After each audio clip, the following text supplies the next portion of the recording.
పసి పిల్లోడి మొదలుకొని పండు ముసలివాణి వరకు కూడా ఈ కోపం మనల్ని వెంటాడుతుంది. సైతానికి ఆ విషయం అర్థమైపోయి మన కోపాన్నే వాడి బలంగా మార్చుకున్నాడు, మన కోపాన్నే వాడికి ఆయుధంగా మార్చుకున్నాడు, మన క్రోధాన్నే వాడి సాధనంగా మార్చుకున్నాడు. మనల్ని వెంటాడి వేటాడి మన కోపంతోనే ఊరేసి మనల్ని చంపేస్తున్నాడు వాడు. మహాశక్తి. నిజంగానండి, కోపం విషయంలో అద్భుతమైన మాట బైబిల్లో ఉందండి. ఎందుకంటే ఆ శక్తిని మనం గెలిపించకూడదు. కోపం వచ్చినప్పుడు అంటే రెండు శక్తులు మనలో చెప్తుంటాయండి, రే తగ్గు తగ్గు తగ్గు, మంచిది కాదు, అనవసరంగా అదేదో అనిందని నువ్వు అనేసే మాకు, వాడేదో అన్నాడు నువ్వు అనేసే మాకు. ఒక శక్తి మనలో ప్రేరణ ఇస్తూ ఉంటది, వద్దు వద్దులే.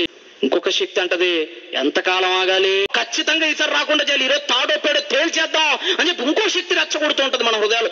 రెండు శక్తులు పోరాటం చేస్తూ ఉంటాయి మన దేహంలో. ఏ శక్తిని గెలిపిస్తున్నావు నువ్వు? సామెతల గ్రంథము 15వ అధ్యాయము ప్రారంభ వచనాన్ని చాలా జాగ్రత్తగా చదవండి.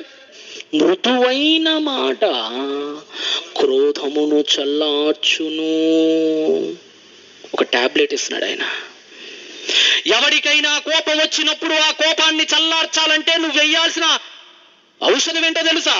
కోపం వచ్చినోడికి వేయాల్సిన టాబ్లెట్ ఏంటంటే మృదువైన మాట అనే టాబ్లెట్ వేయాలి. అడిగి కోప్పడకూడదండి, అన్నిటికీ కోప్పడకూడదు. కోపం పడటానికి ఎలా ఉండాలంటే నిదానించాలి, అధిక కోపం పెట్టుకోవద్దు అని బైబిల్ చాలా క్లియర్గా చెప్తుంది. ఎందుకంటే ఆ కోపాన్నే వాడు రేపొద్దున ఆయుధంగా మార్చుకొని నిన్నే నరకాగ్ని గుండానికి పంపించేస్తాడు. సోదరా సోదరి, నువ్వు చాలా జాగ్రత్త.